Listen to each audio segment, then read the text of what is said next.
तुम पर सिर्फ मेरा अधिकार है। तुम ये मत भूलो कि अब तुम मेरी पत्नी हो।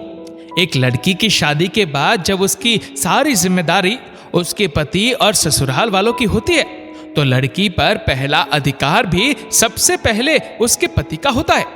शादी के पहले तुम्हारी जो भी इच्छाएं थी वो तुम्हारे घर वाले पूरी करते थे, अब मैं करता हूं। क्या मैंने कभी कोई कमी रखी? तो हुआ ना तुम पर मेरा पहला अधिकार। शिवांश अपनी पत्नी नेहा से कहता है। तो नेहा बोली, अच्छा, मैं कोई सामान हूं जो आप मुझ पर अपना अधिकार जमा रहे हो? जो भी बातें आपने अभी अभी कही वो किस वेद पुराण में लिखी है? क्या आपने इन सभी चीजों के लिए कोर्ट से या मुझसे सहमति ली थी? मांग में सिंदूर क्या भर दिया? मेरी पूरी जिंदगी भर अधिकार कर लिया। आप ये भूल गए, आपने अगर मेरी जरूरतों को पूरा किया है तो मैंने भी अपना इतने दिन का जीवन आपके और आपके परिवार के नाम किया, तो ज्यादा किसने किया? इसका हिसाब लगाइए। अब नेहा की सास सावित्री जी वहीं बैठी थी।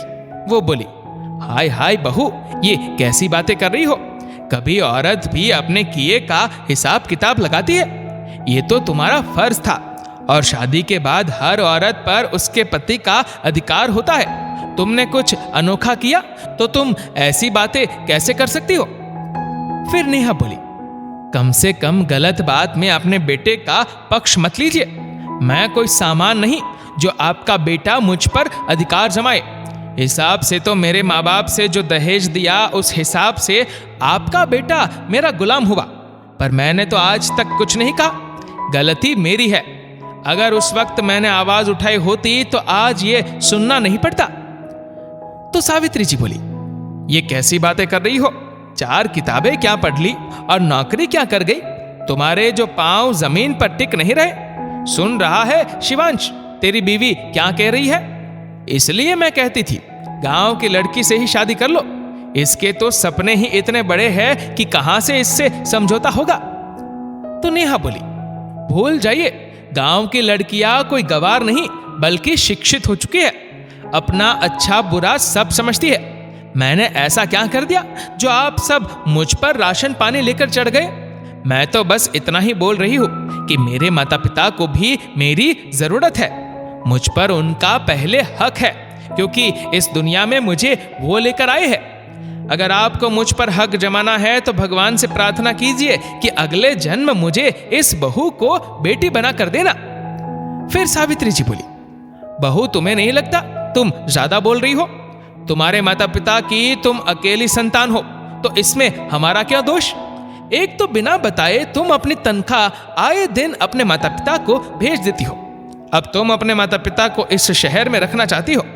ये तो नहीं हो पाएगा बहू, तुमने तो कुछ ज्यादा ही मांग लिया। तभी शिवांश बोला, अरे नहीं माँ, ये तो चाहती थी कि वो हमारे साथ रहे। जब मैंने कहा यह संभव नहीं होगा तो इसने उन्हें इस शहर में लाने की बात की। बताओ, क्या मैं घर जमाई बनूंगा? अगर वो इस शहर में रहेंगे और हमारे संबंधियों को पता चलेगा तो हमारी क्या इज्जत रह जाएगी? इसका पूरा ध्यान उन्हीं लोगों पर रहेगा। तभी तो कह रहा हूं कि इस पर पहला हक मेरा है, ना कि उसके मायके वालों का। उस दिन तो बात जैसे तैसे खत्म हुई, पर कुछ महीने बाद फिर से नेहा के पिता को कीमोथेरापी के लिए मुंबई जाना था। तब नेहा की मां सुनीला जी बेटी से बोली, बेटा, अगर तुम्हारी जान पहचान का कोई है तो उससे बोलकर टिकट करवा दो। मैं इन्हें अकेले छोड़कर कैसे जाऊं? तुम भी बार बार परिवार को छोड़कर हमारे लिए परेशानी मत उठाओ, मैं वहां सब कर लूंगी। तो नेहा बोली, नहीं मां, कोई परेशानी नहीं होगी। माँ बाप बच्चों के लिए इतनी परेशानी उठाते हैं तो क्या एक बेटी बाप के लिए इतना नहीं कर सकती? जहां तक मेरे परिवार की बात है, परिवार की पूरी जिम्मेदारी क्या एक औरत पर होती है? पति पत्नी दोनों पर होती है। क्या होगा अगर वे कुछ दिन के लिए बच्चों को संभाल लेंगे? आप चिंता मत कीजिए, मैं टिकट करवा कर और छुट्टी लेकर आती हूँ। नेहा और उसकी माँ की बात सावित्री जी ने सुनी। उनसे जरा भी सब्र ना हुआ और उन्होंने ऑफिस फोन करके शिवांश को सारी बात बताई। जब शिवांश घर आया तो नेहा रोज की तरह उसकी पसंद का खाना बना रही थी। वो बोला, क्या बात है, आज फिर कोई बात मनवाने के चक्कर में हो? अब ये मत कहना कि मायके जाना है या उन्हें यहां लाना है, क्योंकि मैं तैयार नहीं हूं। अब सावित्री जी मुस्कुरा रही थी। नेहा समझ गई। वो बोली, आज्ञा की जरूरत छोटों को पड़ती है। पति पत्नी का रिश्ता तो बराबरी का होता है। जैसे आपको खाना खिलाकर मैं अपना पत्नी धर्म निभा रही हूं, और आपको ये बताकर कि मैं 1 हफ्ते की छुट्टी लेकर अपने पिता को मुंबई इलाज के लिए ले जा रही हूं, वो एक पुत्री धर्म निभाऊंगी। जैसे ही शिवांश तेज आवाज में बोलना चाहे, वो धीरे से बोली, ध्यान रखिएगा, बच्चे हैं पास में, वरना आज जो आप करेंगे कल वही इनसे पाएंगे। उसने प्यार से बच्चों को खाना खिलाया और उन्हें कमरे में भेज दिया। अगले दिन सावित्री जी ने नेहा को बिना बोले सुनीला जी को फोन किया और बहुत कुछ बोला। सुनीला जी बेचारी कहती भी तो क्या कहती। उन्होंने बेटी को आने से जब मना किया तो नेहा समझ गई, पर उसने किसी की एक नहीं सुनी। जब पति ने कहा कि अगर तुम वहां गई तो मैं तुम्हें कभी लेने नहीं आऊंगा, तो नेहा मुस्कुराते हुए बोली, मर्दों का ये आखिरी हथियार होता है जिसे वे आखिरी वक्त पर इस्तेमाल करते हैं। फिर शिवांश बोला, मैं मजाक नहीं कर रहा। तो नेहा बोली, मैं भी मजाक नहीं कर रही हूं। शादी को 15 साल हो गए। मैंने आपको पत्नी का सुख दिया, पिता बनने का सुख दिया, आपके घर परिवार को संभाला और नौकरी करके अपना सहयोग दिया।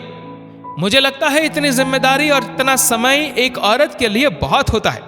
आप भूल रहे हैं, मैं माँ और पत्नी होने से पहले एक बेटी हूं। आप अपने बच्चों को संभालिए, मैं अपने पिता को संभालने जा रही हूं। बस जब बच्चे आपसे सवाल करें तो उन्हें सच्चाई बताइएगा, आपको आपका जवाब मिल जाएगा। इतना कहकर वो चली गई। नेहा 2.5 घंटे में अपने माता पिता के पास पहुंची और उसी रात की फ्लाइट से पिता को मुंबई ले गई। उन्हें कीमोथेरेपी दिलवाई और 2 दिन बाद वापस मायके लौट आई। फिर नेहा की मां बोली, अब तुम अपने ससुराल वापस जाओ, तुम्हारे बिना वहां बच्चों को परेशानी होगी। तो नेहा बोली, बच्चों की जिम्मेदारी क्या बस एक औरत की होती है? क्या औरत पर बस उसके पति का अधिकार होता है? एक औरत का भी तो अपने मन पर और खुद पर अधिकार होता है। कुछ वक्त उन्हें मेरे बिना ही संभालने दीजिए। कुछ मर्दों को हर चीज आसानी से मिल जाती है, जिसके कारण वो औरतों की कद्र करना भूल जाते हैं। 2-3 दिन में ही शिवांश और सावित्री जी की हालत खराब हो गई। बच्चों के सवालों का जवाब वो दे नहीं पा रहे थे। नेहा की बेटी प्रिया, उसने अपनी मां को फोन किया और सारी बात बताई। तो नेहा ने उसे समझाया। प्रिया उस दिन तो शांत हो गई। अगले दिन वो अपने छोटे भाई का काम कर रही थी। तो शिवांश बोला, मेरी बेटी तो बड़ी हो गई, अपने भाई का भी ध्यान रखती है। तो प्रिया बोली, मैं इसका ध्यान रखती हूं, पर इस पर कभी अपना अधिकार नहीं दिखाऊंगी। तभी सावित्री जी बोली, देख रहे हो, ये सब जरूर इसकी मां ने ही इसे सिखाया होगा। तो शिवांश बोला, नहीं मां, कोई भी मां अपने बच्चों को गलत बात नहीं सिखाती है। हो ना हो, हम जो कर रहे हैं उसी का ही असर है। बच्चे कहते नहीं, पर देखकर वो सब समझते हैं। मेरी ही गलती है। जो बात मैं इतने दिनों से नहीं समझ रहा था, वो मेरी बेटी की कुछ बातों ने मुझे समझा दिया। आप सोचिए, कल को अगर नेहा के पिता की जगह मैं रहा तो मुझे कैसा लगेगा। अब शिवांश ने अपने एक दोस्त को उसी शहर में सास ससुर के लिए घर ढूंढने को कहा और शाम में नेहा को फोन करके बोला, मैं नाराज क्या हुआ, तुम तो मुझे भूल गई। 15 साल का साथ क्या इतना कमजोर होता है कि साथी अगर भटक जाए तो क्या अगला उसे भूल जाता है। फिर नेहा बोली, मैंने तो खुद पर और अपनी हर खुशी पर आपको पूरा अधिकार दिया था। आपने खुशी और अधिकार चुना और जिम्मेदारी भूल गए। आज जरूर बच्चों ने आपसे कुछ ऐसा कहा होगा जिसके कारण आपको एहसास जगा। काश कि आप मेरी जगह रहकर देखते, तब आपको परिस्थिति समझ में आती। शिवांश को अपनी गलती का एहसास हो चुका था। सावित्री जी को थोड़ा वक्त लगा, आखिरकार उन्हें मानना ही पड़ा। शिवांश बड़े आदर के साथ नेहा को वापस लेकर आया और कुछ महीनों बाद उसके साथ जाकर एक घर उसके माँ बाप के लिए लिया और वक्त रहते उन्हें शिफ्ट किया ताकि नेहा परिवार और माता पिता दोनों को संभाल सके। दोस्तों, ऐसा क्यों होता है? एक लड़की की शादी के बाद उसके पति या ससुराल वाले उसे अपनी जायदाद समझने लगते हैं। क्या जन्म देने वाले माता पिता का अपनी बेटी पर कोई अधिकार नहीं होता? क्या उस लड़की का फर्ज नहीं होता कि वो शादी के उपरांत अपने माता पिता की बुरी स्थिति में उनका साथ दे? इस वीडियो को लेकर आपकी क्या राय है, नीचे कमेंट करके जरूर बताइएगा। और अगर आपको वीडियो अच्छा लगा हो तो इस वीडियो को लाइक करिएगा, शेयर करिएगा ज्यादा से ज्यादा लोगों तक, और ऐसे ही और भी इंस्पिरेशनल वीडियोस के लिए सब्सक्राइब करें हमारे यूट्यूब चैनल को और फेसबुक पर फॉलो करें हमारे पेज को। धन्यवाद।